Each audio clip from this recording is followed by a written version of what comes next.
Next week, Counterlogic Gaming and today's winner are headed to the Spring Split Finals at the Mandalay Bay Event Center in Las Vegas, Nevada to determine the 2016 NA Spring Champion. Tickets are still available, so head over to lolesports.com/tickets and reserve your ringside seats today.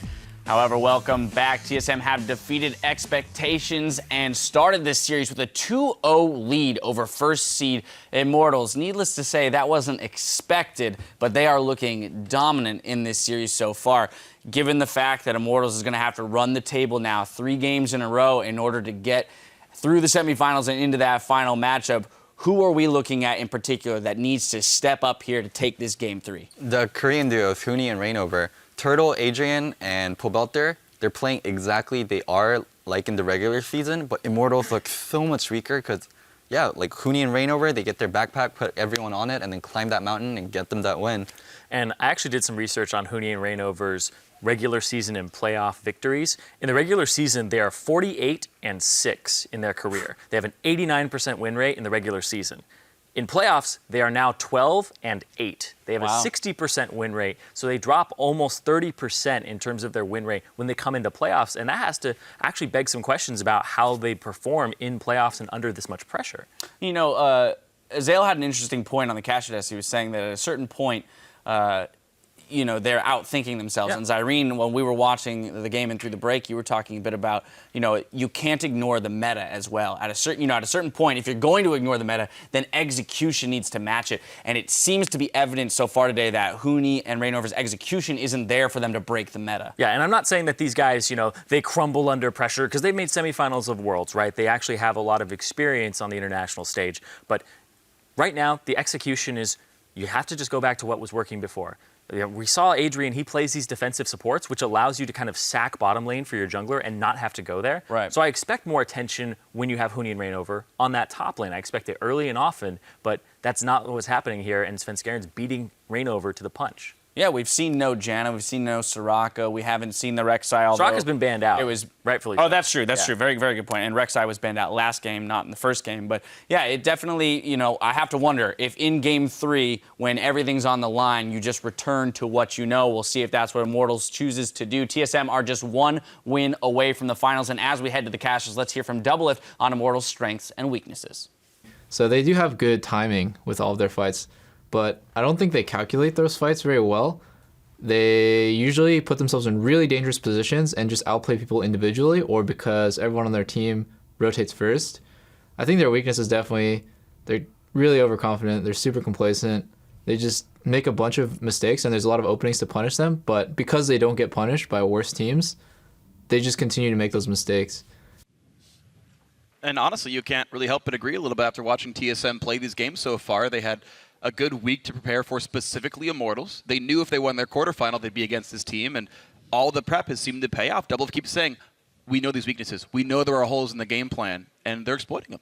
Yeah, I mean, also though, in Immortals' defense, you know, it's not just that they were doing this against weaker teams. They played TSM a couple times in the regular season as well, and it didn't go so hot for TSM. So, but at the same time, TSM said that themselves that they sucked like 2 weeks ago when they lost to Energy. So they have gotten a lot better ever since the regular season ended. They changed some of their mindset. But Graves goes first pick, and that's got to be top lane for Huni. All right, so a different set of picks right here coming through. Graves was not banned anywhere in the series or picked except for, sorry, it was picked by Svenskeren over in game 1, but this time around, instead of going for the early Corki, they go for the early Graves, hoping that will do much more for Immortals.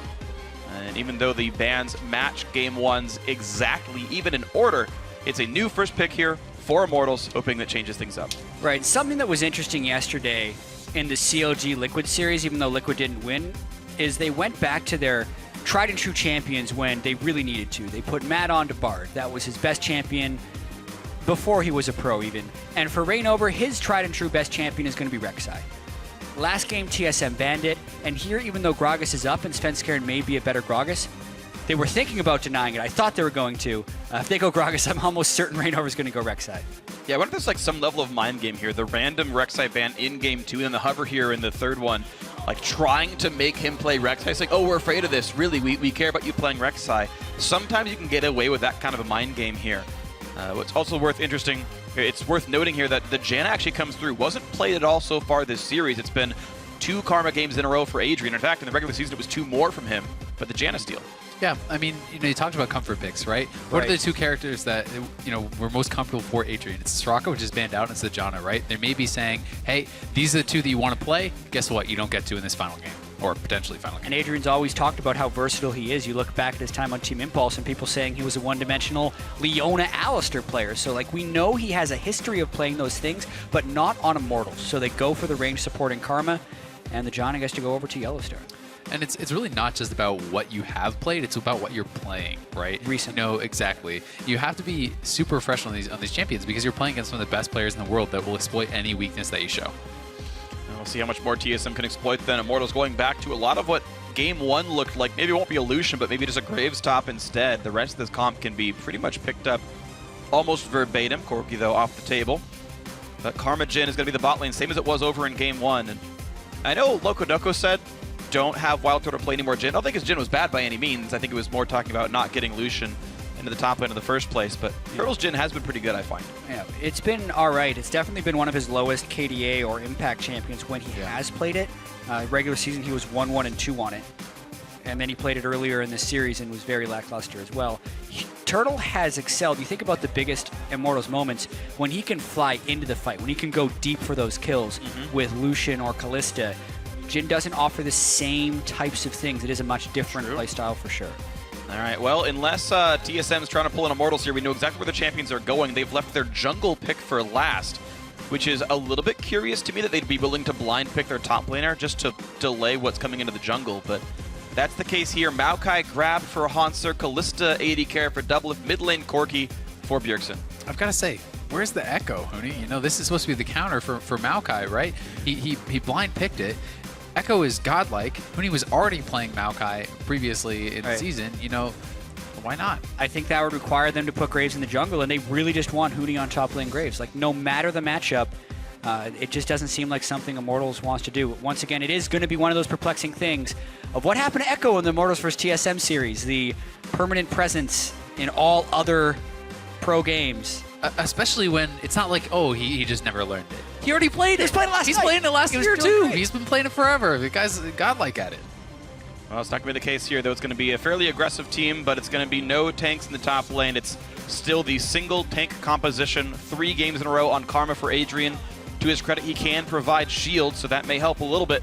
And also, Rek'Sai is a natural Cinder Hulk user compared to someone like Gragas, who is typically going for Runic Echo. So we might see a slightly tankier Reignover. Maybe it works out well for him, but the counter pick is going to be Lee Sin. They pick it in the position that it could be a counter, but by no means is Lee Sin a counter pick to Rek'Sai. Rek'Sai is a counter pick to Lee Sin. Yeah, no, I agree. My experience. You just right-click on the Lee Sin if he Qs you, and it basically automatically will pop him up. It'll automatically unburrow if he tries to take the second pit of the Q2. Yeah, he should never be able to actually connect that Q, so you can deny that damage every time. So as far as jungle skirmishing, unless the Lee catches you unburrowed, in a super disadvantageous position, you should be winning those. All right, well, seeing as the champs are locked in and they've already done their swap, with double marks on both sides here, but a bigger tank from TSM, Hansar, on his second Maokai game of the series. You know what I think the Lee Sin actually might be is just to pick on Hooney, because I actually think that when you already have Maokai for exceptional gank assist, you take a super strong early ganker like Lee Sin, probably one of the very best in the game. You pair that with Maokai, and now you can just pick on this Graves. Yeah, and what this series has really come down to so far is you had the top performers on TSM being Bjergsen and Doublelift during the regular season. They haven't done poorly. But then you have what was supposed to be the top performers for Immortals with their top lane and jungle, and they've been beaten by Hansar and Sven in those 2v2s. So I think that's going to be the focus once again in this game is those 2v2s top. And that's why they waited for a while on the Lee Sin to see what the top lane was really going to be. Can we pick on it? Yes, we can. It's Graves. We'll see if that plan works out for TSM. You guys at home, we might be in the final game here. Tweet at Esports, hashtag IMT win or hashtag TSM win. Will it be the 7th straight finals appearance for TSM, or will Immortals upset and crack the plot armor here in Game 3? TSM up 2-0. Can they close it out? And I have a feeling there might be a couple TSM fans here that are looking for TSM to close this out. So it'll definitely be interesting to see if they're going to be able to do it. They've been quiet for most of the year. It is hard to cheer for a team that loses half of their games. That has been what's happening for the regular season. What? That's an objectively true statement. I'm literally not trash talking. Not even smack Calm talk. down. Yeah, he's TSM Jack, guys. Yeah, come let's on. be We real. already know he's pulling for the team. We know how this works. What? All right. Warning and stuff. You know what's funny about the Rek'Sai versus Lee Sin matchup, actually? With Lee Sin being the blind monk, why is it that Rek'Sai is the one that actually has good echolocation skills?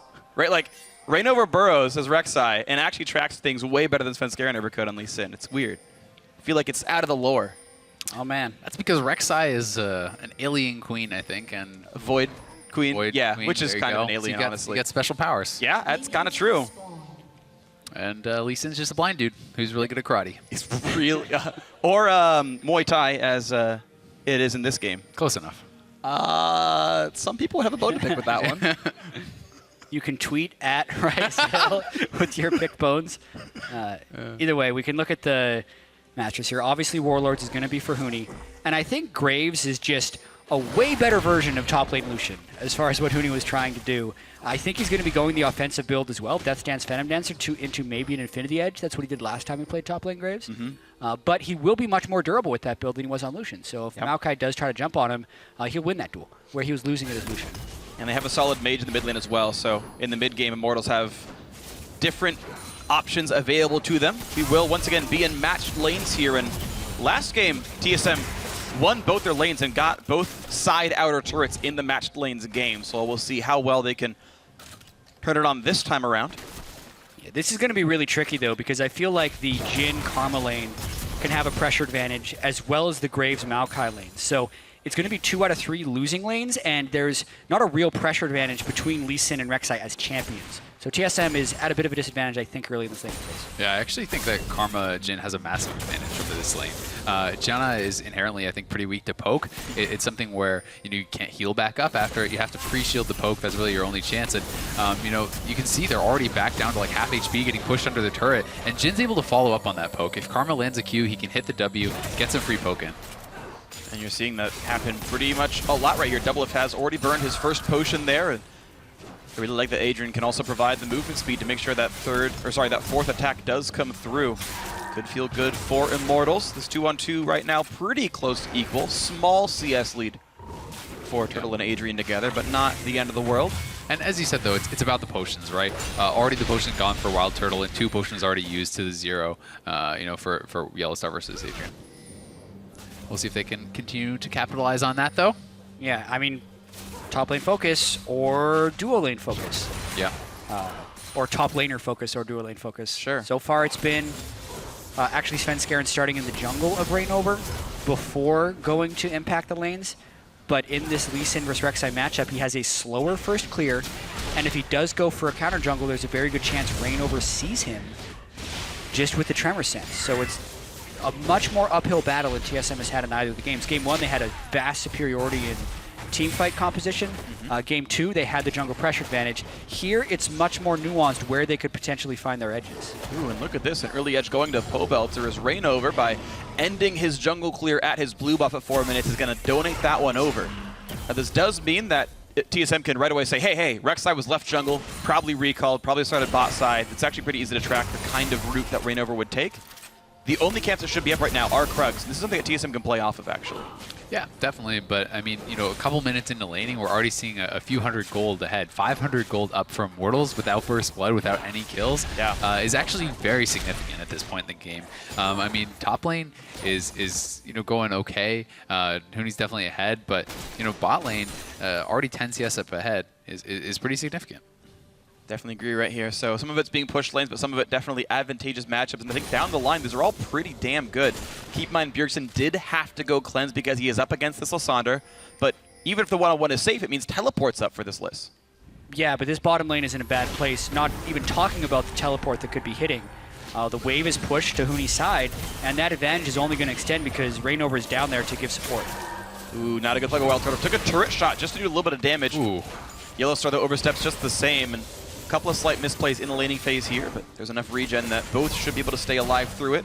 Turtle not actually using his potion. I think he really should here to stay at full HP in case Lee Sin comes to gank him. But now, Svenskeren and Reignover see each other. Level 5 Lee Sin.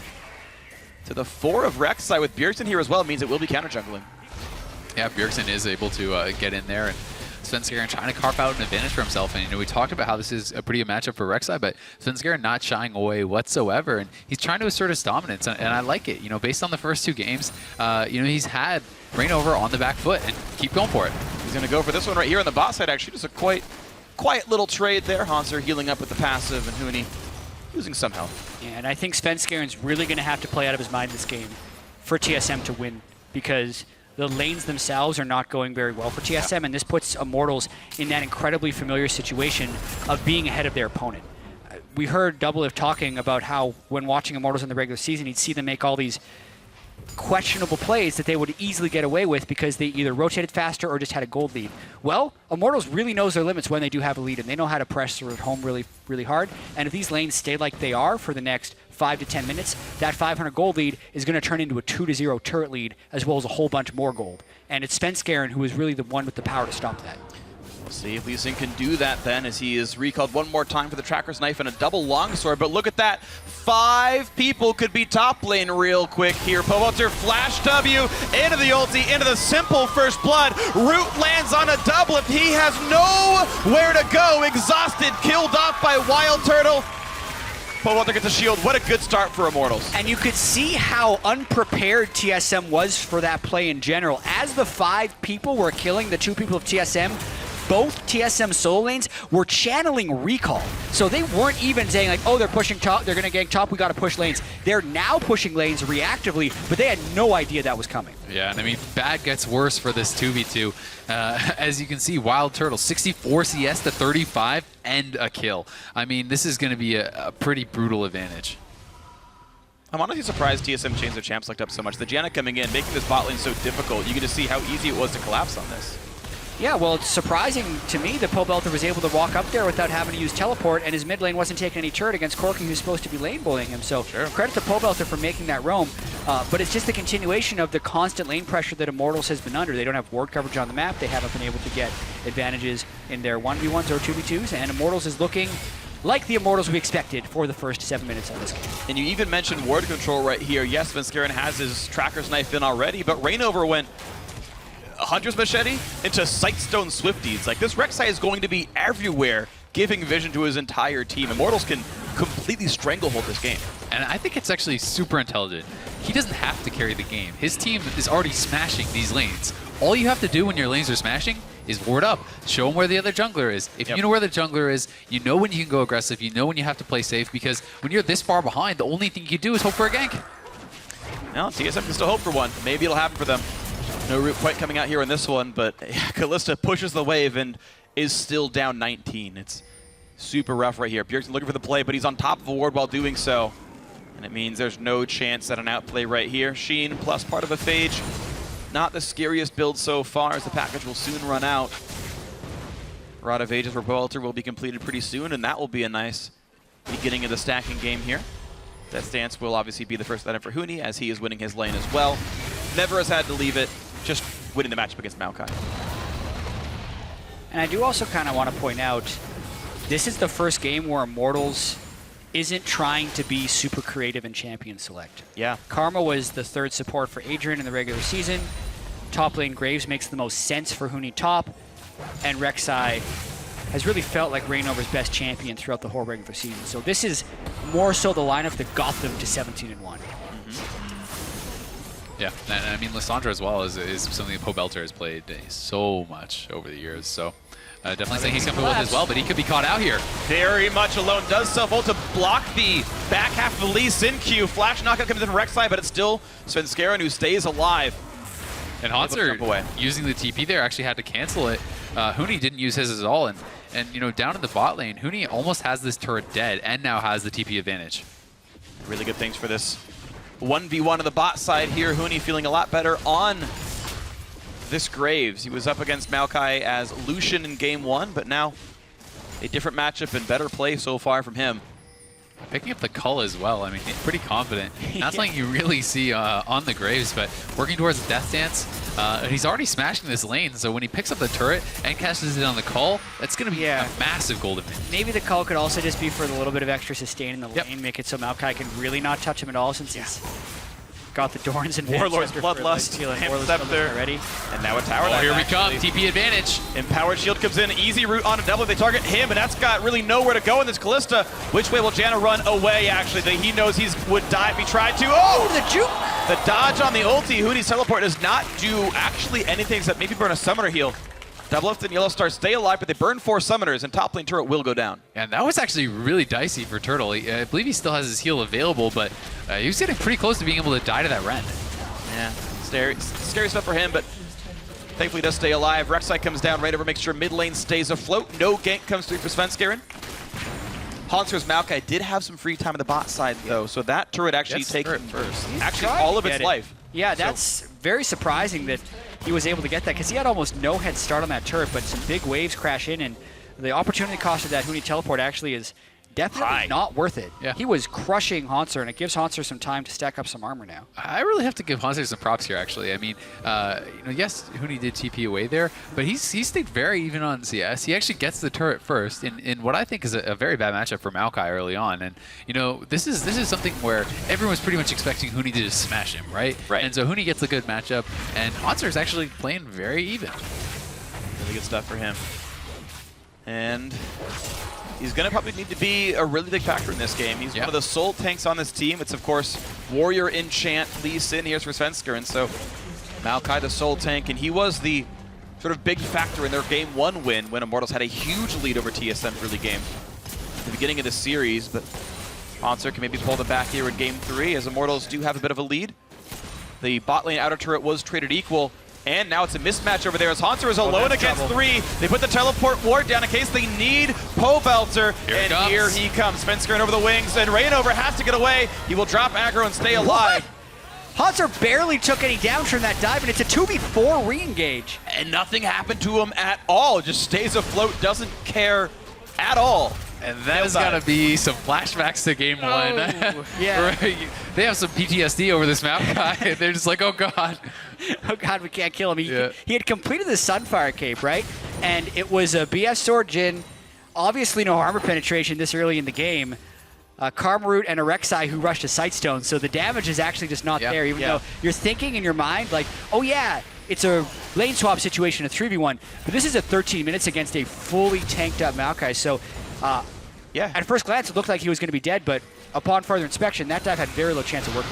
I think it's like, in that 3v1, they thought they didn't need Pobelter's TP. Right. Then they, oh crap, we realized we need to actually have this damage, and it was too late. So they actually waste the TP and don't kill him. So pretty critical play there. It's windows like this that TSM is going to need to try to get back in. Exactly. It's back-to-back failed teleports by Immortals. First one got Hansar back into the game, and TSM's first turret kill of the game. Second one just gave up lane pressure. Pobelter, who was 1-0-1, is now falling rapidly behind Bjergsen. This is definitely more mistakes than a 17-1 regular season team should be making in the playoffs when their play is supposed to be cleaner. They've had 3 weeks to practice and prepare for this semifinal matchup. Obviously 1 week since they knew it was going to be TSM, but yeah, a lot of mistakes coming out this series from Immortals. This game has been their cleanest, but they need to be able to secure this. No more mistakes for Immortals if they want to make finals. I gotta say, I'm a little surprised. Yellow Star, hasn't been roaming around too much, and to see him grow Mobies over Lucidity, which I just think is so strong on Janna. Especially for the summoner cooldown reduction for your exhaust, as well as just hitting a high amount of CDR. If you can hit 45% CDR on Janna, it's pretty godlike. You can basically have permanent shields. You have a half-second downtime on your attack damage buffing shield. It's pretty, actually, incredibly strong. I love it on Janna, but. Well, not the case for him, at least not for a while here. Mid lane, early pressure. Once again, we're seeing Immortals group up as 4 to 5 champions, 14 minutes into the game, and look to invite TSM to not make the rotation. In this case, they kind of don't, actually. Quite a few auto attacks going down on this turret, down to 2/3 already. A little bit of poke on Svenskeren, but you can see Bjergsen putting some damage back himself, and as mid lane falls down to half HP, it's Double Lift forced to recall back by his, I assume, Hurricane? Yes. And now decide which lane he needs to reinforce. And it's mid. I feel like we've been in this situation before where we're saying TSM needs to stall out a little bit from this early game turret pushing from Immortals. They no longer have the triple marksman like they did in Game 1, but they still have 2, and this time a slightly better team fighting composition than they did before as well. Yeah, if there's a misrotation by TSM, Lissandra goes in, Pobelter is not shy about diving, and you pop someone off right there. The early attack damage from the marksman will mean turret damage is there if TSM misrotates, but this time around it's TSM in the mid lane first, knocking mid lane outer down to half themselves. Yeah, I mean, people talk a lot about the Sivir Lysandra, you know, that kind of hard engage comp, and Karma's kind of your mini Sivir in this case, and you do have the follow-up engage from the curtain call from Jhin, so it's kind of an adaptation on that. And I do think even if it goes late, you always have the potential of getting those picks, and their team fight's definitely pretty solid because, you know, people like Doublelift are going to always have to be very scared until they can get their QSS about the single target lockdown from Lysandra, and that's exactly what you want. You want the point-and-click CC against a character like Kalista. Totally agree, and it's going to be something that solo mid will have to respect here. Right now, though, they're able to take a solo or a duo play at this bot lane Dragon, and looks like there's going to be no contest here. So Dragon #1 of this game will go cleanly to TSM. That's really impressive, actually. Svenskeren gets the red buff steal from Reignover and then doesn't get punished for it in the slightest. Normally, when Reignover would get counter jungler, you take an objective, he's straight into your jungle and taking your stuff. That might have been intentional.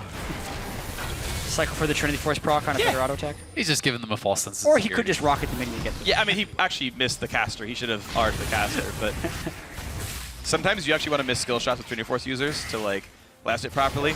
For any novice Corkies out there, actually, you use rank 1 Gatling gun for only about half the time. You want to turn around between last hits, because you only want to barely damage caster minions. You'll actually break your last hits if you leave the whole Gatling gun on them. So occasionally you'll see like really good Corkies will turn around and just like not deal damage. Yep. And that's intentional. Yeah, it's kind of similar as Rumble with Flame Splitter. Right, exactly the same thing for him. Yeah. But you know, you gotta say, Immortals, with the lead that they started with, it has not compounded. It has not gotten any bigger. You know, they were absolutely smashing the lanes in the early game, and this gold lead has become kind of stagnant. And as you get further into the game, you know, that 2K gold lead, it starts to mean less and less and less and less. And they had that 2K gold lead at like what, like 7 minutes or something like that. Super early. And so, you know, in the next 10 minutes of game, it hasn't increased. That could be a concern if Immortals are running out of steam. Their train could come to a stop, and they'd have to battle for 3rd place instead of 1st place this weekend. Quick jump over the wall, but Walter's going to be totally fine. No hard CC to really activate by TSM. Yeah, and I'm really going to be curious to see what happens as the Maokai vs. Graves matchup evolves later in this game. Like when Haunter gets a Frozen Heart versus when Huni has a Phantom Dancer and Infinity Edge. Like, who will win that duel in the long term? You think it's going to be Graves just because Maokai's not going to have the damage to kill him, but Haunter is really not behind in CS whatsoever, and with a little bit of assistance, Haunter would give the CC to be able to kill him. So a lot of this duel, this super slow duel, is going to be dictated by Reignover and Svenskeren, or even Bjergsen and Pobelt. They're trying to turn the tides of that fight with teleports or packages. Yeah, in my experience, a lot of it comes down to the itemization of the Graves. If he decides to get some MR, you know, on top of his Death Stance, if he does go Maw, I think it's going to go pretty heavily in his favor, especially when you consider that Haunter is building much more for the team fight. You know, he's picked up a cowl that's not going to help against the Graves. Meanwhile, topside fight. Ooh, good flash away. Reignover would have gotten kicked back to the team by Svenskeren. Now the cleanse pop by Bjergsen to stay alive, but there's still a clock coming in into the root, but the nasty helps him stay alive. He gets out of the root himself. TP in from the Maokai. There's the root. There's the first kill in a Reignover, and it's going to be back on for another kill. Pobelts are going down, and oh, you're kidding me! He's alive! The curtain call is in, and can he get any meaningful damage? Not really. Wild Turtle misses most of the shots, does nothing good, and TSM finds a 2 for 0. Now the re-engage Huni overextends into 4 people and just dies for it for no reason. Wastes his flash on top of it. TSM coming up huge, catching kill after kill after kill, and you can smell the desperation on Huni re-engaging on Bjergsen there. Everyone's still around. He wastes his flash, gives up his life, and TSM are looking good. One of the biggest knocks about Huni throughout his career is when he dies once or has something go wrong, he's got to get it back right away, and he pushes really hard to try and make that play. A lot of the time it works and leads to a lot of victories, but this time it backfired, and TSM is right back in this game. They are, but the turrets are at least traded, so Immortals keeps the gold in their favor, if only slightly. Yeah. They turn back into the mid lane, but now Svenskeren says, you know, Reignover, I'm not afraid of you in the slightest. And Rek'Sai does quickly leave the jungle. Reignover is going full tank this time around. Randuin's going to be his second major purchase here after the Cinderhulk enchant. Yeah, this whole play was started by Svenskeren getting aggressive, and Reignover is actually able to flash so he doesn't get kicked backwards, which makes Immortals want to turn the fight. But Pobelter ults the guy with Cleanse right away instead of Svenskeren on the backside, so Bjergsen's able to escape, and that buys time for Maokai to teleport in. Maokai's teleport presence is much higher than that of Graves. Watch Huni walk around the back of this fight. He does pretty much nothing, tries to ult over the wall to get Svenskeren, but the ult from Yellowstar is just clutch enough to save it. And you compare teleport usage there between Hauntzer and Huni, and that is really what turned that fight 2-0. Now 3-0 because Huni decides to extend it after they lost. Yeah, and Pobelter caught out again here. Could be going down. Self-ults to heal himself a little bit, but he's still got nowhere to go. Quick knock-up, and the kill goes through Svenskeren. Oh! 1-0-1. Great ulti in by Double to keep Yellowstar safe and running away. Just got to stand in front of him. Well, it's still going to be some damage on the Svenskeren. It's W up. That doesn't matter. The final shot came through. He stayed alive on this Lee Sin and outwalks TSM with another kill. And I mean, the TP and Graves, to your point, John, it can be threatening. It's at least more threatening than the TP and Lucian, right? But the thing is, Maokai, you can TP in very, very deep and really disrupt things. You have to really mess up your TP a lot more on a Maokai for it to go bad than you do on the Graves. You see the kind of damage up what was available here. Pobelter in that last team fight just got a couple of spells up and had to run away. Bjergsen, even though he was the ulti target, just got so much out. Yeah. I mean, that's the power of the cleanse. Pobelter got a little bit greedy for TSM's mid laner. Probably could have just taken the kill on Svenskeren and walked out of there. That would have been much, much better. Absolutely agree with that one. So bad target selection by Pobelter, good capitalization by TSM. And now with the gold almost exactly equal, we need to see how well these teams can play the mid game. Objectives equalized here. It's now on the gameplay. Yeah, the mid-game decision making, the teamwork, something that TSM had been very weak at throughout a lot of the regular season, but they have picked together in the playoffs. Immortals, obviously at 17-1, have had fantastic teamwork. Everything clicked from day one. That's something Immortals said. A lot of these teams that get players coming from all over need a lot of time to kind of find their groove. Like Alliance, when they're the European LCS super team that one year, started 0-4, ended up actually winning the split. But Immortals here, it seemed like everything would work from day one. Yeah. This is really the largest amount of adversity they've ever had to face, and they have to overcome it in about 10 minutes in between games in order to solve the problem. I mean, most adversity they've had to face by far. One bright spot, though, for Immortals, Turtle, is very far ahead still. He's still 45 CS. He has his 2 completed items, so this is a very strong Jhin. Immortals certainly are far from out of this game. They certainly are able to still win fights, but they just have to come together and play as a team. They need to play to their strengths, and they need to stay calm. I think calm is something that they can definitely stay here. This is a winnable game on both sides as long as they play it right. Recall from Yellowstar, so poke on towards Bjergsen. Rainer looking to make his first major play in a while. Looks for the root. They do hit someone on Svenskeren. No knockback to be found just yet. Now goes in, but there's just not really any follow-up. Yellowstar back on the Rift. It's a little tricky to engage onto a team with Janna. That's something Immortals hasn't really had to deal with this year because they've always been the ones that have the Janna. And I think calm is the right word for it, but they also have to make sure that they don't play scared. Something that has made Immortals the team that they are with the 17-1 regular season is how relentless they are and how aggressive they are and how they never give you time to catch up to the play. But now would be the first time they could ever be playing scared. Who has ever gone 17-1 in the regular season and lost the first game of the playoffs? That's never happened to a team in the LCS before.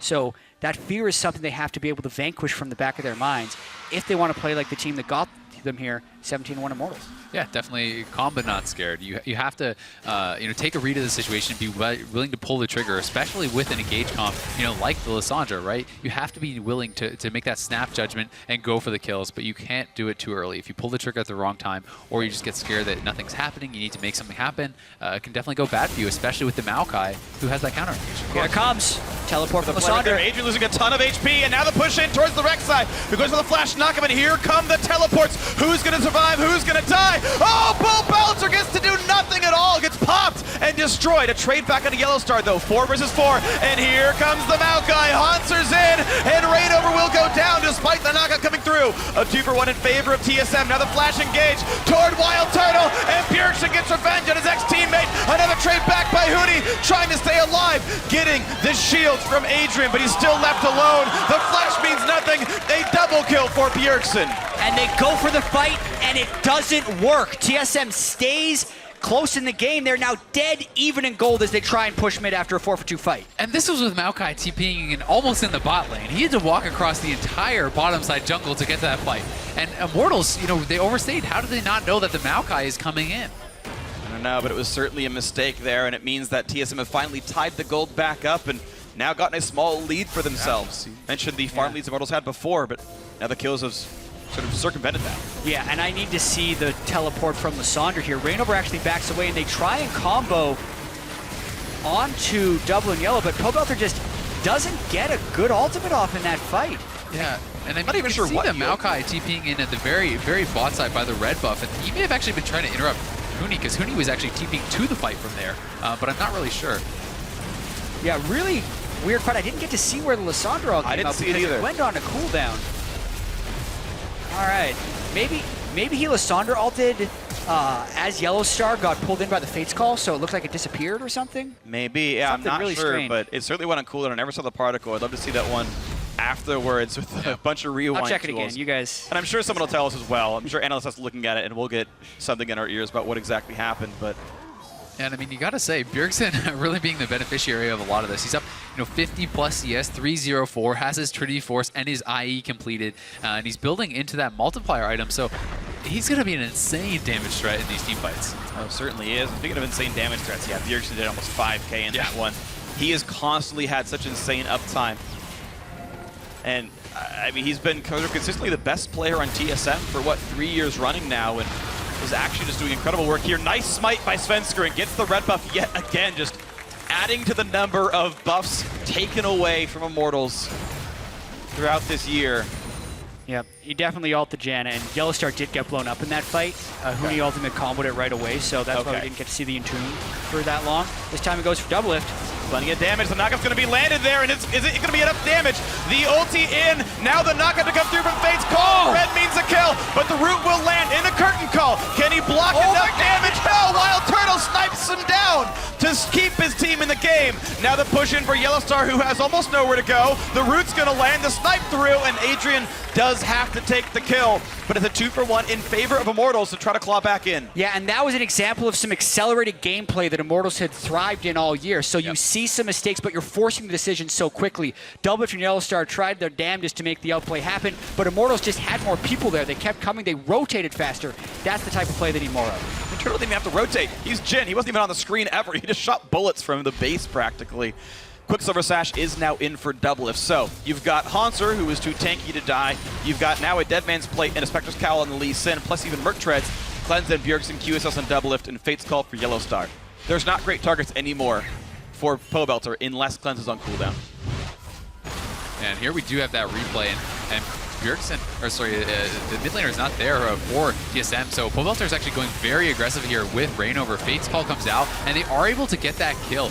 But a really nice W root there from Wild Turtle off the screen, and then the Fate's Call coming in, able to pick him off. And What a good prediction. Rainover was very high in health, but those spears were stacking. A couple more autos, he may have actually been able to pop them. So it was a lot closer than it looked. But on the back end of that fight, Yellowstar flashing out was a little bit ambitious. I think he probably should have just held on to the summoner. So a bit of a nitpick there, but still, somebody's got to know when to cut your losses. And I think it was really aggressive of Double Lift to be dashing back towards Lysandre when maybe he could have dashed backwards since Yellowstar still had the Monsoon to peel. But if Immortals didn't get the assistance of the other people, I think TSM actually wins that 2v2. They do. You can't fault them too hard for trying to go aggressive. Plenty left, a ton of attack speed. Pobelter only has so much damage to deal. Svenskeren going for the third Dragon in a row now for TSM in this game. Our Dragons have actually been stacking up pretty consistently for TSM most of this series, and not always just because they have map control. It's just something that they've actually controlled pretty well overall. This Dragon will slowly go down, and now the movement speed buff is on for TSM. The rotations are easier. Yeah, when I was looking through the stats from Immortals in the regular season, the Dragon was actually the one thing they didn't seem to be good at taking. Or they just didn't care about it. Like, for a team that was so dominant and had giant gold leads in every game and only lost a single one, you'd expect them to also have the highest Dragon control of teams just because they're winning the game a lot of the time. But that wasn't the case. They were third in the LCS in Dragon control, getting about 60% of the overall Dragons. And it's not like TSM was above them. TSM was below them for sure. But it just goes to show that Immortals wasn't a heavily Dragon-focused team. And TSM has been able to pick up a few easy ones this game, I feel like. Yeah. Yeah, and I mean, in the top lane, we do see Hunter scaling up pretty hard now. He is picking up a lot of his key items. He almost has his Spirit Visage.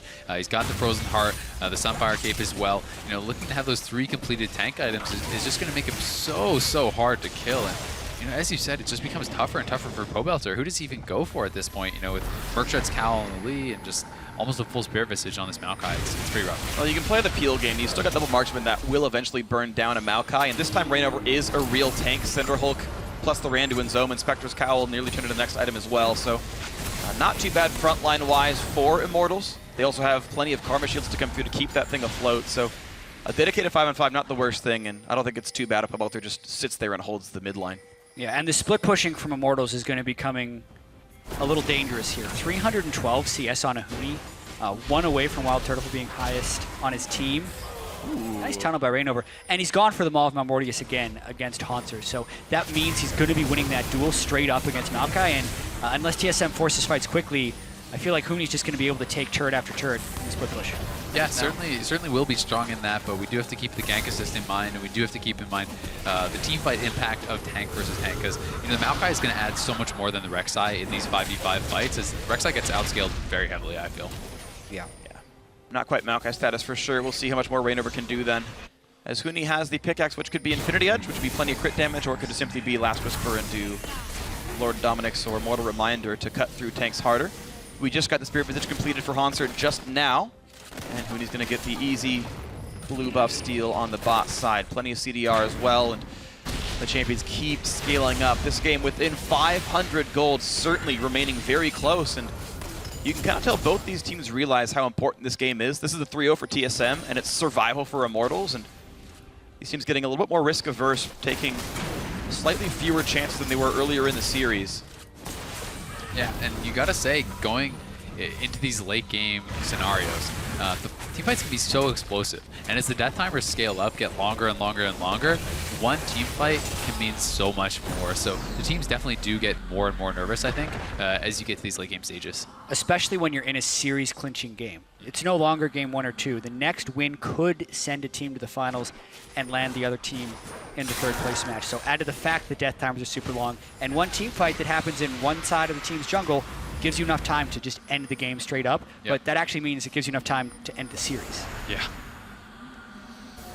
We'll see if TSM can do just that as they run around the map, dodging away from plants, killing pink wards, and looking to play for Baron control right now. So that top middle of the map seems to be the goal for these guys as they play for the wards as well as they can. Rainover actually missed the brush with the green ward. Shouldn't mean too much for him though, can still track Baron movements.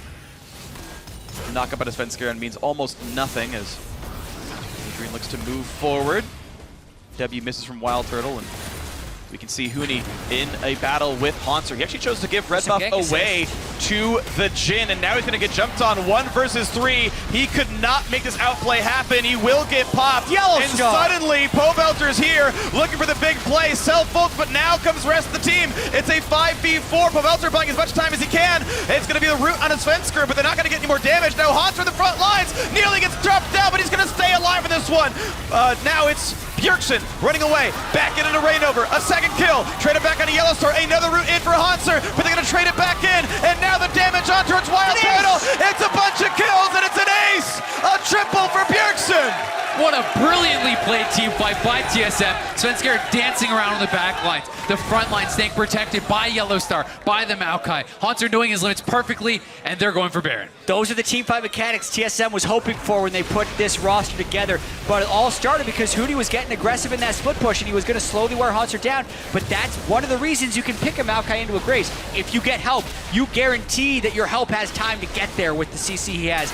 Because of the position of the fight being so far back in TSM's side of the map, it's not like they could end the game off that, but they could at least take the Baron.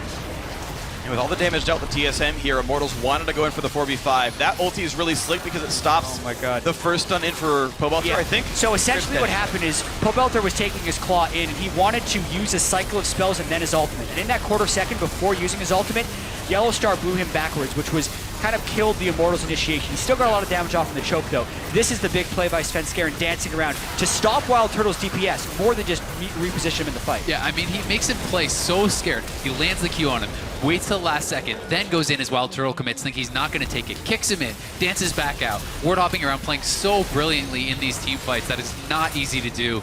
They played it to the knife's edge, very, very close, but TSM comes up huge in that fight. And with, you know, more and more items coming in for them, Bloodthirster now done for Wild Turtle on top of the QSS and the Bork, going to be so hard to take out this Glista. And it's kind of that timer in these fights. As those spears are stacking, you know you're getting closer and closer to that Rend. We haven't even talked about Bjergsen, who's the kill leader on TSM, with an incredibly aggressive build right here. Bloodthirster will be his defensive item when he gets it. Doesn't go for a QSS because he has the cleanse. He would be a potential burst target, but he has been so safe in these team fights, and the damage has been out of control.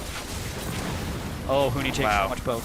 Yeah, it's definitely been incredible here watching Bjergsen do a ton of work here in the series. Maokai split pushing in the bot lane. Teleport is up, but he's not wearing a Baron buff, so it's not the fastest push, but no one's defending him. And this could be the breaking point in the series, right? Bjergsen and Doublelift are performing, but they were the top performing members of the team throughout the regular season. Yeah. It's Sven, Skaren, and Haunter that are winning this series for TSM because they are performing so much better than their expected matchup. When you're thinking of the best dynamic duo in the league with Reignover and Huni for multiple splits, and it's been Sven, Skaren, and Haunter beating them potentially 3 games in a row. Impressively so. Looking for the 3-0 is TSM. Now the root's going to land. Svenskar down at half HP. This could be a decent fight, but of course Baron buff is still on 3 members for another minute. Immortals need to get something Teleport working. in behind from Pobelter. Looking for the play, looking for the hard engage. What can they even find? Haunter pops ulti. Immortals can wait it out and re-engage when that does time out. When will they go in? Do they even have the ability to do so? Dragon 4 spawns, TSM running towards it. Yeah, and Haunter stepping back in front, popping the ulti more than enough to ward Immortals away. They know they don't want to engage through that. They don't have the ability to do it. And, you know, look across the board at the score lines here. TSM, this has been a complete team effort. Everyone is contributing this game. And what better way to look to close out a series than with every single member on your team playing well? Definitely beautiful stuff there. Dragon 4 means there's a 6-minute timer on getting that 5th buff and having an easier way than getting another Baron to try to close this game out here. TSM could keep the streak alive, and who would have thought that a team that ended the regular season in 6th place with a 9-9 record, worse than TSM has ever done in North America. The unexpected upset win over Cloud9, the 3rd seed. Now, coming into an unexpected, huge upset potential win over Immortals. And this is the crazy thing. This is actually the first split in the LCS where there's been dynamic reseeding. So in past years, if they beat the 3 seed, they would play the 2 seed in the semifinals because that's how the bracket was set up. But now, the lowest seed always plays the highest seed if both teams win. So they have to go through the 3 seed and then the 1 seed in order to get to the finals, which makes it all the more impressive. The hardest possible route. And a bit of an impressive stat is the 4,000 goldies all on. Oh, it's another fight. Here we go. Double They're gonna go! They got double it! That's a huge deal! Reignover stays alive. Immortals in a 5 versus 4 team fight, but it's gonna be Reignover getting shields, trying to stay alive, and he does so. Adrian keeps him up. Now the re-engage on a Haunter, who gets over the wall onto Huni, and Graves might be sent to his. No, he stays alive. More shields in, but now Reignover's reign is gonna be over. 2 more kills for TSM. Now the curtain call, hoping to make it just that for TSM. Yellow coming away, but he sniped one off, and the damage is coming through. The W snipe only hitting onto Bjergsen. It's a 2-for-2 kill spread so far. That was a flash Karma E. They want to keep chasing this. Will he be able to? Oh, look at the damage coming back from Bjergsen. Huni has to be careful. Oh my God. Huni nearly gets chunked out. Bjergsen with a 70% crit chance build does ridiculous damage with our auto attack Trinity Force spikes. 2 of those nearly took down Huni. Has to respect that. Yeah, wow. I want to see the damage dealt to champions in that team fight because Doublelift, well, we'll have time to pull the stat. Yeah. Because Doublelift died right at the start of that one, and he did QSS the Lysandre ultimate, but then he was still in range for all of the damage that Pobelter put down on him. He was just completely split from the rest of his team. So, you know, even though he did have that QSS, he's still going to get taken out. You know, the QSS gets you out of the CC, does not protect you from the follow-up damage. But Bjergsen coming up huge for TSM, I have to say, in that fight. The fact that he's so fed and he has, you know, a 4,000 plus gold lead on his laner allowed him to put out the damage for effectively 2 people and keep them alive in that fight.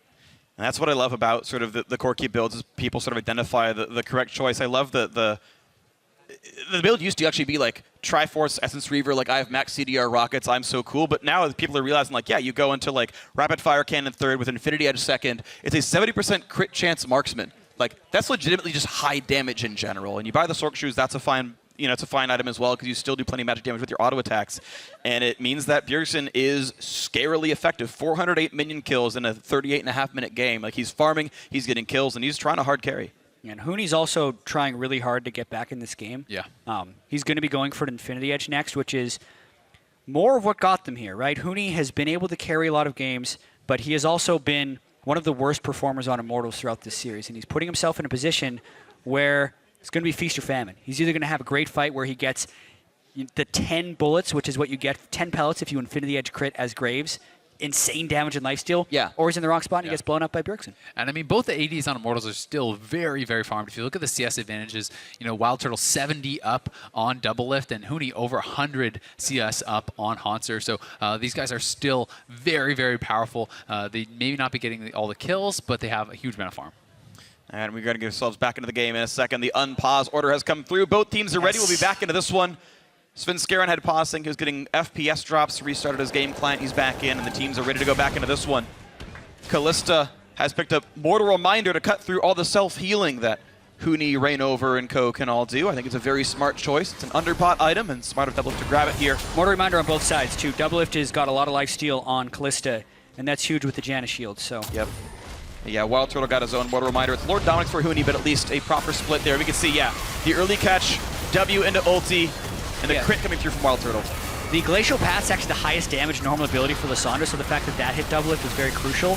And then the rest of the fight was super interesting because Hooney teleports in on the backside and doesn't get that much done, really. Haunter CCs him down, Hooney almost dies and then has to go out of the fight. So all the while, Haunter is tanking all of the Jhin shots for Bjergsen and allows Bjergsen to get the most damage out as possible. It's really when this Fate's Call comes in and Wild Turtle gets the snipe onto Sven right at the last step, essentially, before he can get out. Yeah, really impressive stuff there. And then, Hooney, his Maw got popped a while ago, and Adrian's like, yes, we can get this, chase him down, but just not the case. Keep in mind, these guys are running away with a Janna. Like, they all get bonus move speed. And that was so close to being another kill there for Bjergsen. Yeah, super, super, super close right there. He had Flash. He could have gone in for the kill, but then he probably would have died to Wild Turtle, who was right behind. Yeah, it's just not worth the risk, especially when you've already lost. Look at that damage in the team fight. 8,500 by Bjergsen. And 7,500 by Wild Turtle. Yeah. Former teammates. It used to be Turtle and Bjergsen would turn it on in playoffs, and then TSM would win. Turtle trying his best to stop TSM's streak. To be fair, this still could be Turtle and Bjergsen turning it on in playoffs and TSM winning. It's just here's Haunter on the backside. Looking for the play right there. Good knockback, and that's going to be Karma gone. Adrian is dead. Now the 5v4 in TSM's favor. A knock-up, and again, on to Rainover. 2 kills for TSM.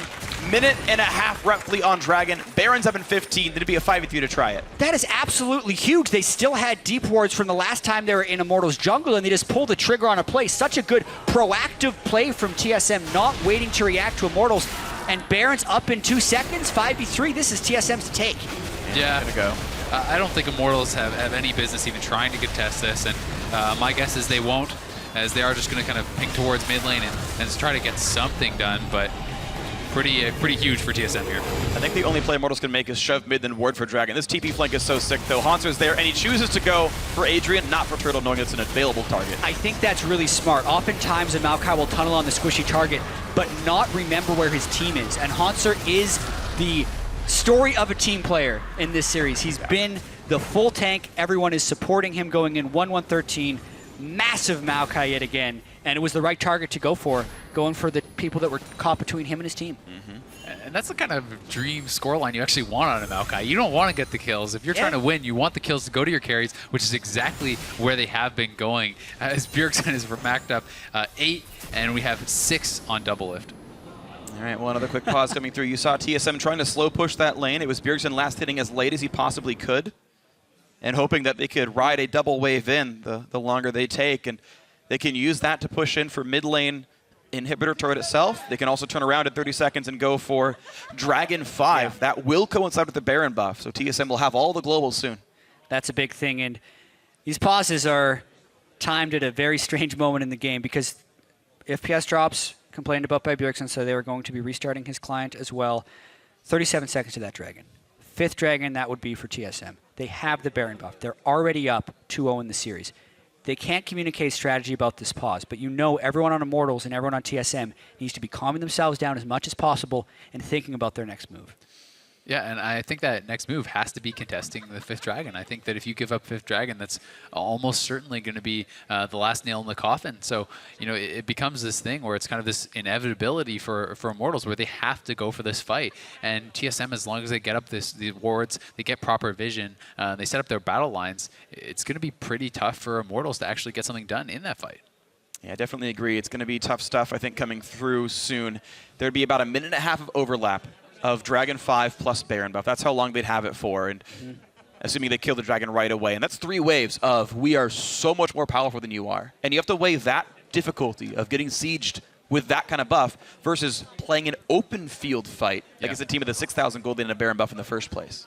Yeah, and I mean, when you think about Dragon 5, any sort of poke puts a huge burn on you. That's Maokai Sapling, that's Corky Rocket, that's anything. Yeah, and we need to think about the setup for this as well. There's no teleport on Pobelter, so it will be hard for them to get in. But also, TSM can set up a pretty strong amount of poke just on the outside of this turret, so maybe they try and just rush the Dragon if Immortals is too far back in the base and get it before they can come in. So Immortals doesn't have time to set up an ideal initiation, and they can't get a good TP flank off. They can Death Brush as well. If they didn't get ward control, if Immortals didn't get ward control, TSM could be waiting at any single brush or rushing the Dragon down. Immortals are able to slink forward now. They see where Hanser is. They've got Huni on the wings, and they're trying to fight before the Dragon goes down. A quick root on a Svenskeren. On the Dragon AoE right shield now. in. Yeah, Dragon's being attempted here, and it's going to be the chance of a steal. Can they get it? That answer is likely to be no. There is the Dragon picked up. Here's the re-engage. Maokai into the front line. This could be the finals for TSM. Svenskeren's killed off Pobelter. Hanser staying alive in the back line. The re-engage for TSM. They're looking to close the series out.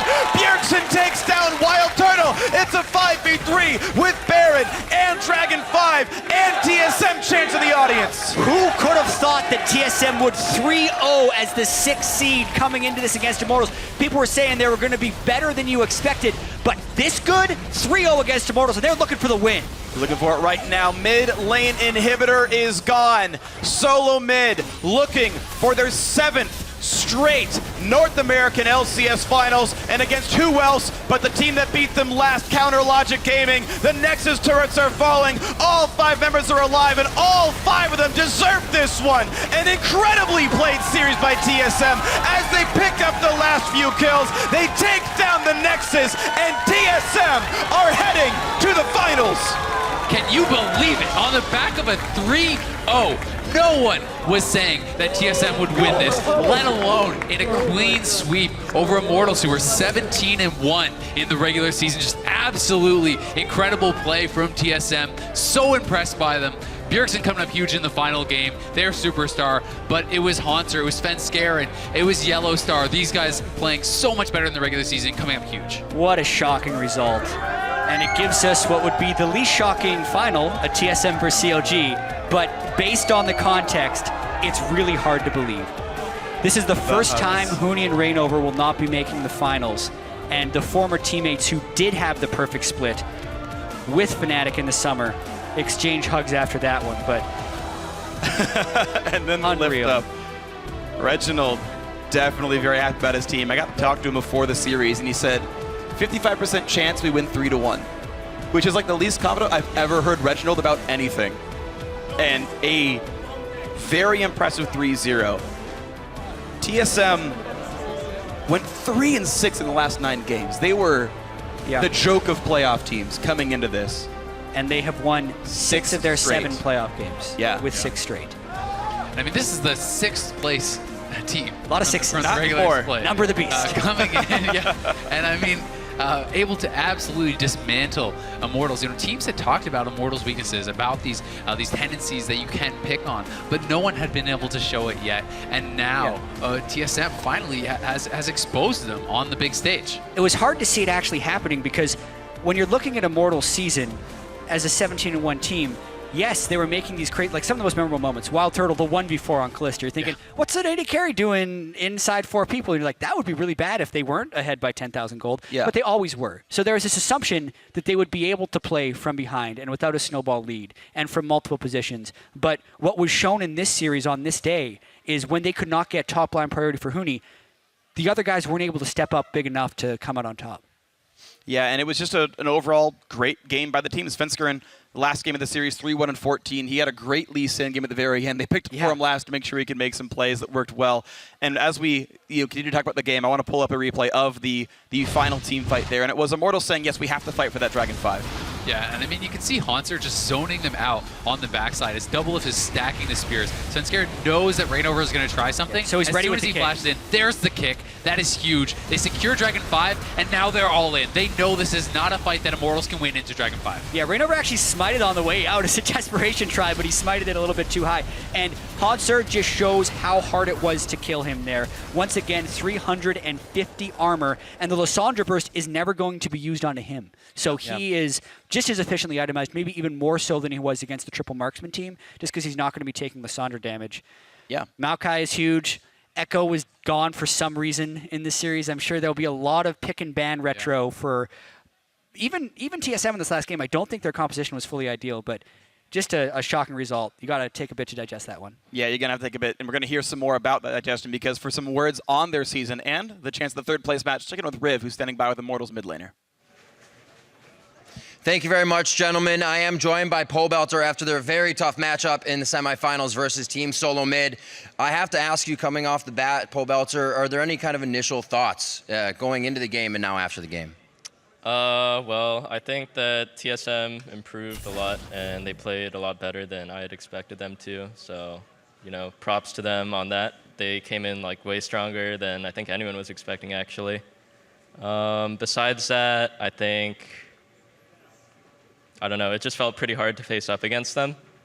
I think maybe our read on the meta was wrong. We kept trying to pick damage dealers against all their tanks, and then didn't really feel like it was working out. Whether it was up to execution or whether our theory on it was wrong, I don't know. We'll have to discuss it, but yeah. Well, it still looked quite strong, even when you had leads in that game. So was there anything you can kind of pinpoint that stopped you guys from getting your foot through the door? Or was TSM just they had your number? I think they had pretty good disengage in most of the games. Actually, well, that last game, it was pretty hard to kind of find an engagement on them, which is what you want to do as Lysandra. And then it felt like we couldn't really peel back and fight either, because Maokai was not killable. Yeah, wow, it was just tough. My brain's kind of frazzled right now. Well, I'm sure a lot of people are kind of wowed by the results of that matchup. I do have to say, final question for you, though. You guys had one of the most dominant splits we've seen in a spring split in the NALCS. Are you guys going to return next year and do even better than that, or is this an easy experience to learn from? Yeah, sure, I can hope that we'll do better than what we showed this year. Sure, we had the 17-1 regular season, but it doesn't matter if you fall out in the semifinals. Probably everyone's really crushed right now after having such a dominant regular season, and now we don't even make it to the finals. But yeah, we'll probably have to do some reflection, pinpoint the mistakes we made. All right, Pobelter, thank you very much for the interview. I'm sure the fans are very much pleased to still see you guys head over to Vegas and play for that third, fourth match. Now we are going to toss it over to the analyst desk to break down the rest of the day. Don't feed.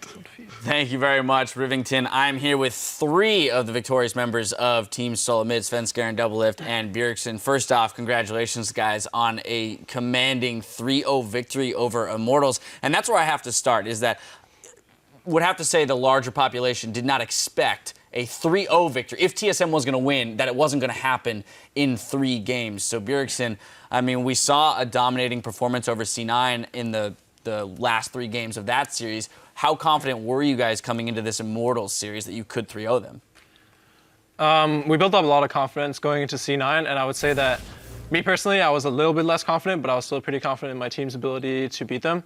And after the first game, when we came back, I think it just really proved to everyone that even though we can play a bad early game, we can make a lot of mistakes, we can win any game. And that just made us play so much better in the other games. 22-20 was your score line there against Immortals, so fabulous play out of you. Doublelift, coming to you. I did ask you, following the C9 series, how exactly TSM came together in the 2 weeks that you had off, but here now you've put down the 17-1 Immortals from the regular season. That's just another tier up. So what was it in particular that you guys worked on going into this series against the first place Immortals? I think we just focus on the aspects that are most important to us, and especially right now in this meta, it's pretty much all about shot calling, the right lane allocation, and just like teamwork, team play, and team fighting. Like, for example, even yesterday, CLG versus TL, all the rotations just kind of like ended up being like, whatever, let's just team fight 5 times in a row. And that's exactly how we went against Immortals too. We just out team fought them. So we really, really tunneled on that. And I think it was definitely like a great like harvest, I guess, of our work.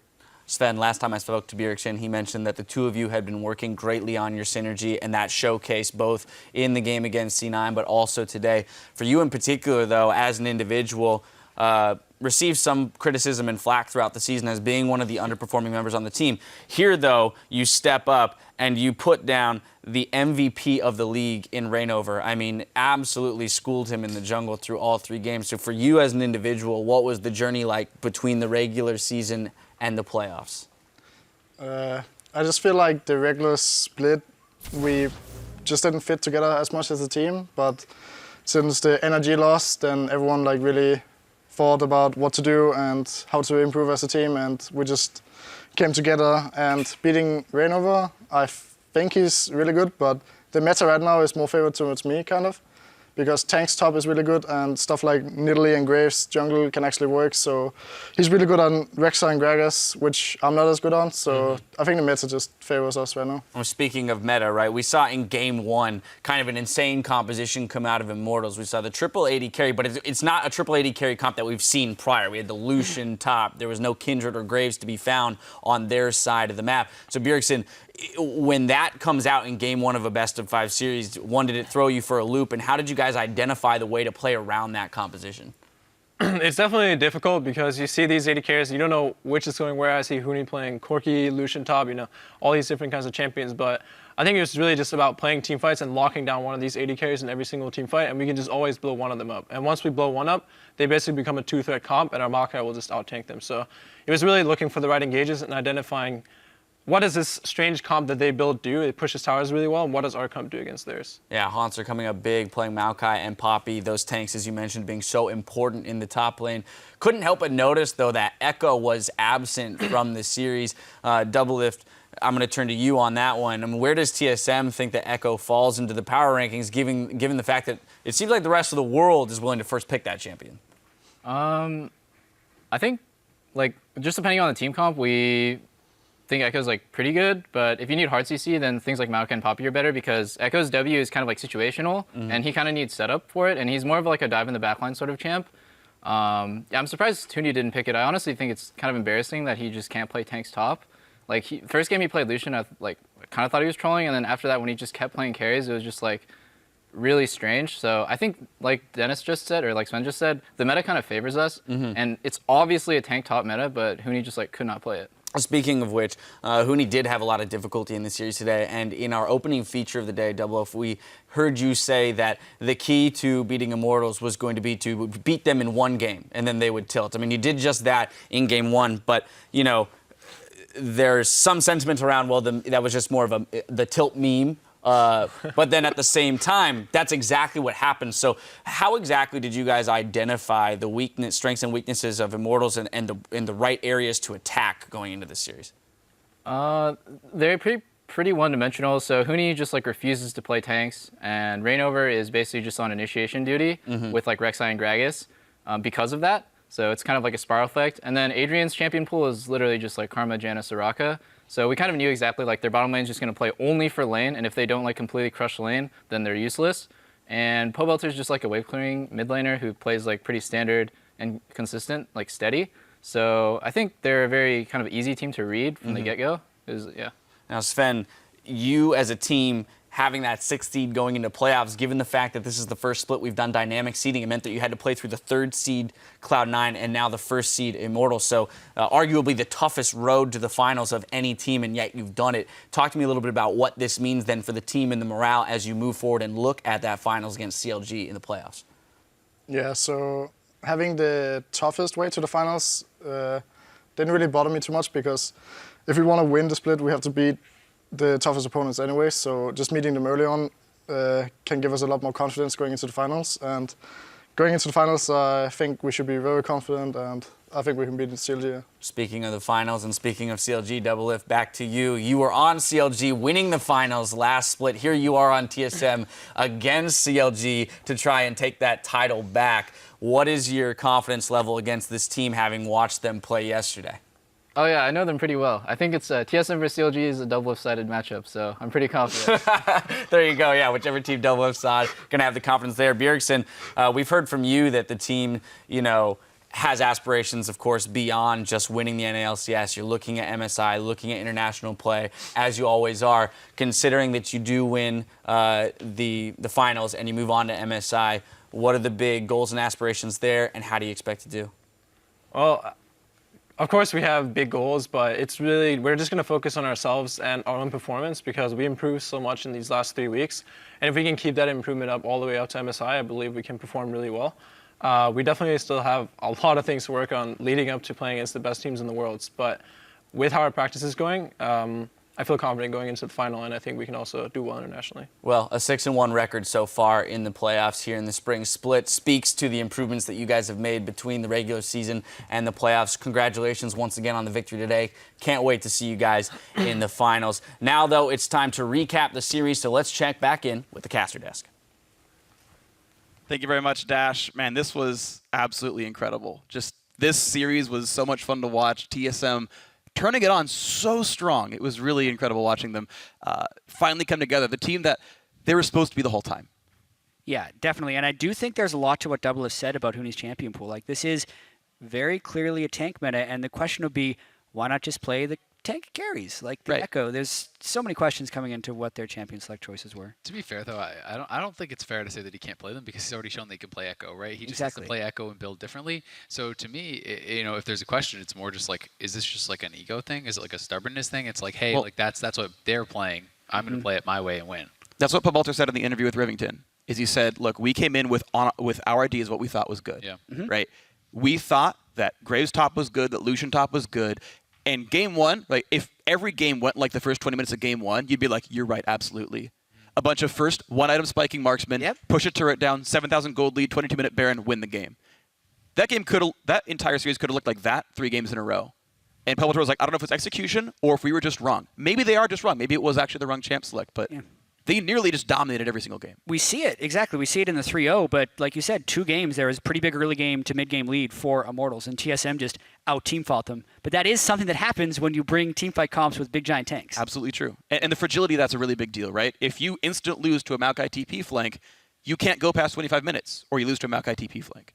Yeah, I mean, it gets really rough, and it can be hard to remember just how close to victory they were. I mean, in the first game, they were actually ridiculously close, and I think that it was kind of that death brush that TSM set up in the bot lane, where they got 3 kills when Immortals had like a 7,000 gold lead and Baron on 5 members. And had that not happened, and had Immortals been able to knock down a couple more turrets, take an inhibitor or 2 on that push, that could have sealed the game, right? And this could look very, very different. If you do win with that triple AD carry setup in game 1, do you maybe just play that again, and hey, maybe it works again, So there can be very, very fine lines in these series, which are completely series defining. And I think that death brush that Yellowstar and then set up was one of them. Yeah, we knew that the NA playoffs, this split, were going to be really, really competitive. Predicting the semifinals, almost impossible. You predicted the 5-game COG game. Oh, too bad. But now, did you predict a TSM COG final? Was that in the script? Maybe. No, I will neither confirm nor deny that, as I was not on the analyst desk and it was not recorded, Jack. I didn't predict either. Yeah, exactly. TSM, easy.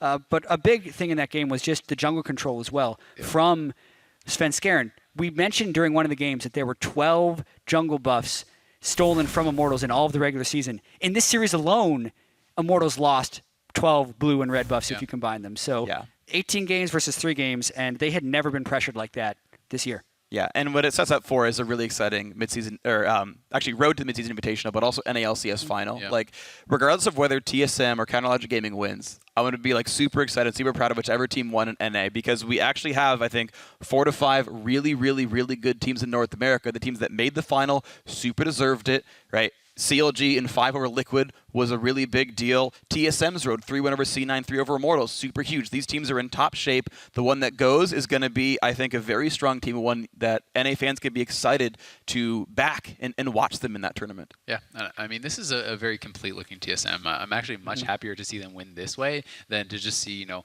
that Bjergsen didn't go off, but to then just see Bjergsen solo carry or double X solo carry. That's something that we've seen before, and we'll see again. But to see, the whole team really stepping up, FLICKR Haunter, Yellow Star, the three kind of question marks from the regular season all played as well or above their teammates all across the series. And I think Svenskeren especially, when we talked about league MVPs, right? Everyone's just like, rain over, right? This guy's godlike. He's just always in the right place. You can't beat him. And Svenskeren never once shied away from him. In every single game, he's aggressively invading. He's bringing the fight to him. He's mechanically outplaying him, flashing over the body slam as Nidalee. He was doing everything right, and I was so impressed with Svenskeren in the series. Reignover's regular season MVP absolutely deserved, but he just couldn't carry that performance through, and Svenskeren outplayed him this series. So massive plays by TSM and a well-deserved 3-0 semifinal victory, and now we're going to head back to Dash and the analysts to close out the weekend.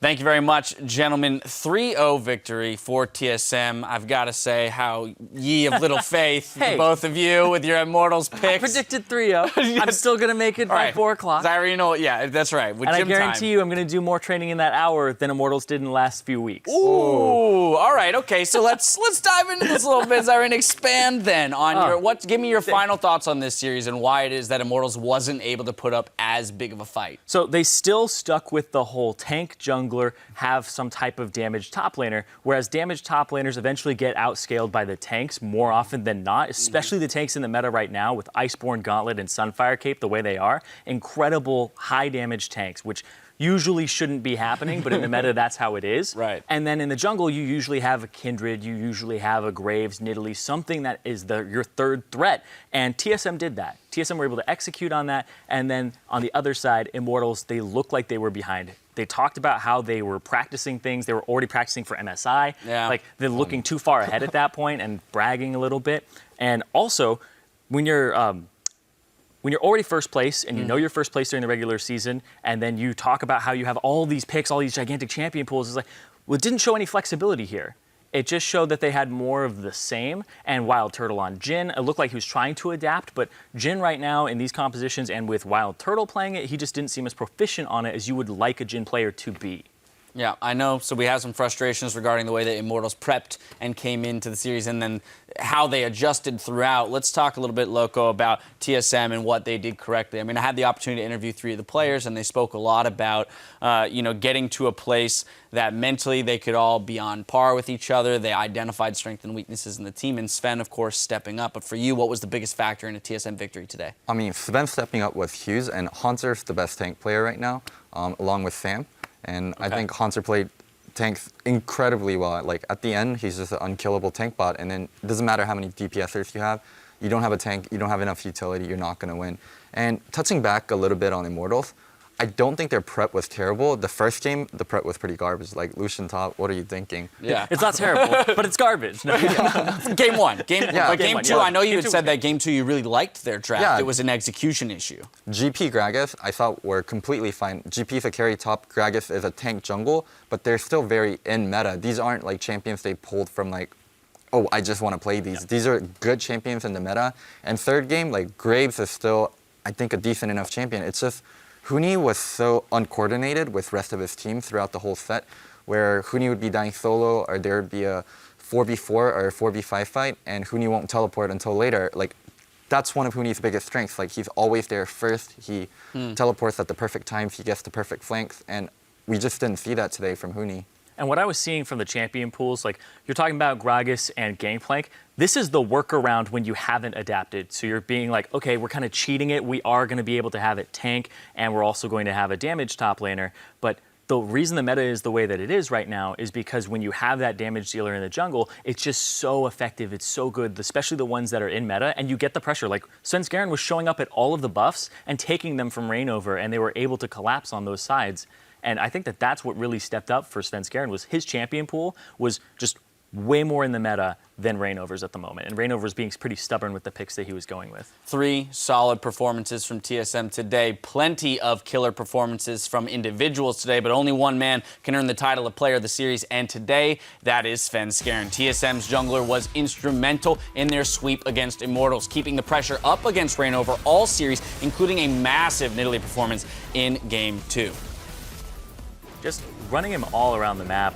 Reignover, he was just getting all these kills and picking people off. And he even had a fantastic performance in their quarterfinal. So if he's able to keep this performance up coming into Smithy on CLG in the finals, I want to see what he's able to do, because they're going to compete over champions at this point. They both have not even a similar style, but they're both very adaptive. They're able to go for the farm if they need to and have that heavy farm jungler, or they can just be like, okay, I can play to this lane or that lane. And he showed versatility in the lanes that he's able to actually play towards. It's not just one style.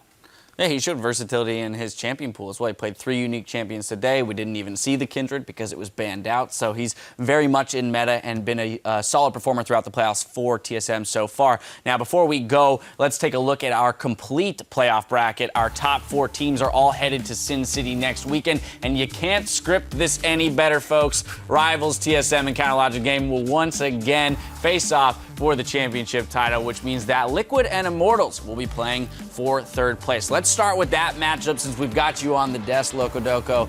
Liquid versus Immortals. You weren't expecting this based on your prediction today. So what are your thoughts now about that series? Oh, versus Immortals? Yeah. I'm pretty confident going into it. I feel like our team, we took the loss really well. We talked about what we did wrong, and everyone really came together, and we're like, no, we're still going to stick as a team. We're going to review this together. We're not going to put blame on other people, and we're going to come out stronger. And I'm questioning if Immortals can do the same and seeing how much they can adapt, because they've shown that they didn't take these 3 weeks to adapt. They took these 3 weeks, and we're 17-1.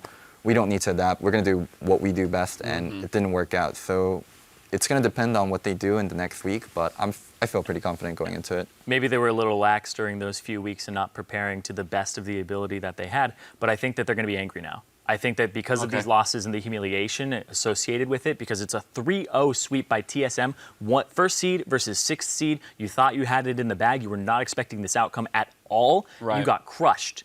They're going to go back to the drawing board. I think Echo is something that they're going to pick up very quickly, and I think they're going to start rounding their compositions out with that and say, we need to play these things now, and we need to learn to adapt in the future if they want to stand a chance at going to Worlds in the summer. Yeah, it'll be time to buckle down for them, but there should be plenty of confidence coming out of Team Liquid with a very close 3-2 series against CLG, which brings me to our final matchup, CLG versus TSM. Now that we've had an opportunity to see both of these teams play this weekend, thoughts on that matchup and how it might play out? For me, I think someone that's going to be really crucial is Stixxay. I feel like Stixxay didn't have the best series versus us, and out of all 10 players, Stixxay is probably the most questionable one. If he can step it up, I think it's going to be a very, very even series. Jungle matchup pretty even. Mid matchup, I would say, is a bit tilted towards Bjerg. Support, probably way tilted towards Afro, and then top is even or tilted towards Hanser. Okay. Yep. All right. And what about you, Zyrene? Pretty much agreement across the board? I agree. Bjergsen tilted over Huhi, and then Stixxay is the one that you have to watch. And Double said it's a double-sided matchup. He's going up against Afromu.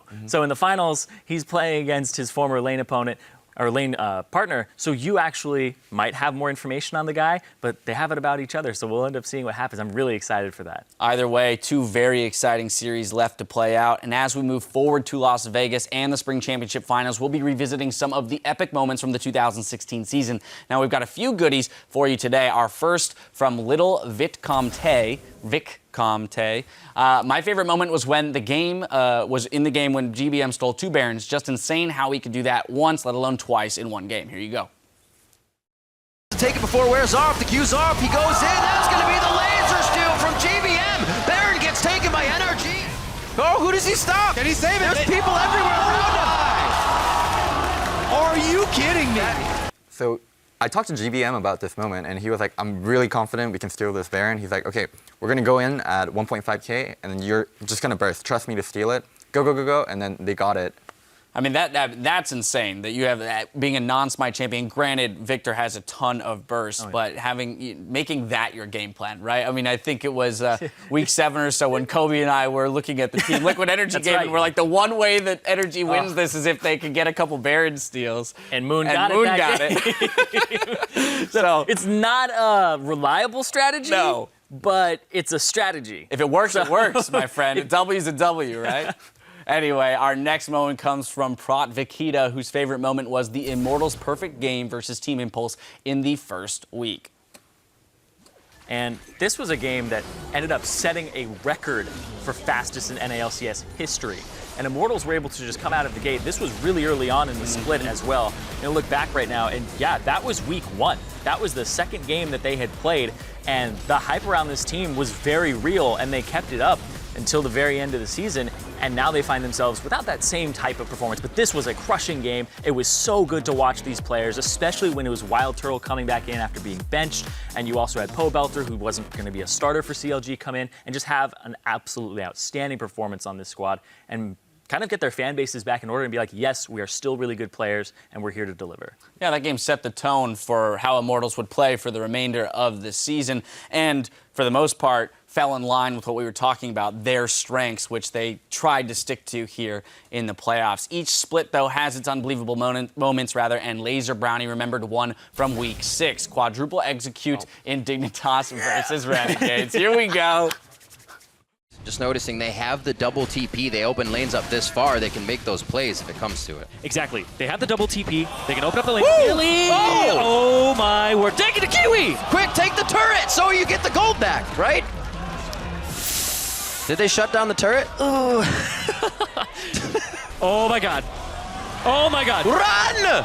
Woo! He's angry! Wait a minute! Oh my god! No, there's another! Wait! Oh my god! Why would you turn back? Why would you turn back to hit the arrow? Loco, talk to me here. I personally didn't watch the clip over and over again. I just heard about it, and now watching it like in detail, like Crumbs could have just ran straight. He had like the Rift Photo buff, and then he made a 90-degree turn for some reason, like trying to dodge Rift. I did not understand. The eye opens up too, like halfway through it. So if Hakuo just stood there, maybe he would have been able to hit the eye and maybe execute it after there. But man.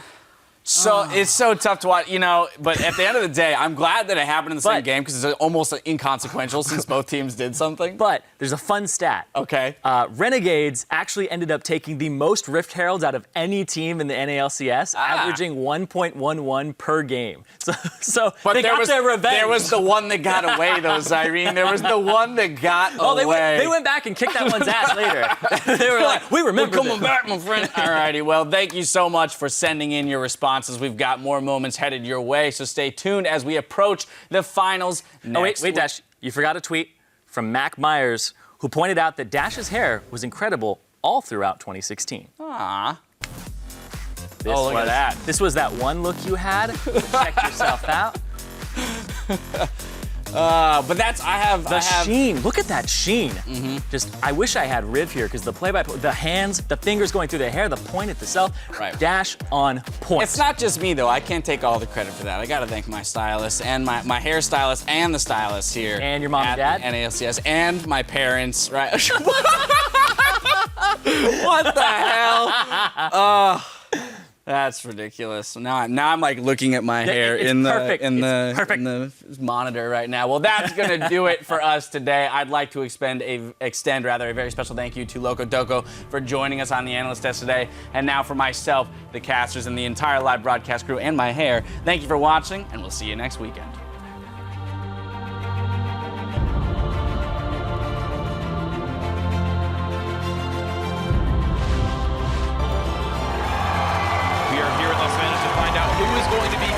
Logic Gaming's opponent in the finals. On towards Pobelter will not take the damage. And Raino! Oh my god, he got right in front of him. Lucian! Gragas. We win this, He's hexed. Bjergsen with another kill, and TSM are still running forward. The root in on a Gragas make that 3 in a row for TSM. And they come from behind and take game 1. But that's big. Look at the trap on Adrian. He's almost instantly going to go. Body slam. What a play from Svenskeren. But here goes Bjergsen. In for the play. Deathmark is on, and that's going to be getting the kill right there. Pop goes the Deathmark, looking for a second straight finals appearance on a different team. And what is happening? We're one TSM win away from having another TSM COG final. I'm not nervous anymore, guys. We're just going to win now. It's actually going to be pretty funny when we reverse it. It's a 5v4. Pobelter playing as much time as he can. It's going to be the root on a Svenskeren, but they're not going to get any more damage. Now Hans from the front lines. Nearly gets dropped down, but he's going to stay alive in this one. Come on, Rixa again. Kill the front. Go, Yeah, okay, guys. We're low. Okay, we can go. This could be the finals for TSM. Svenskeren's killed off Pobelter. Hans are staying alive in the back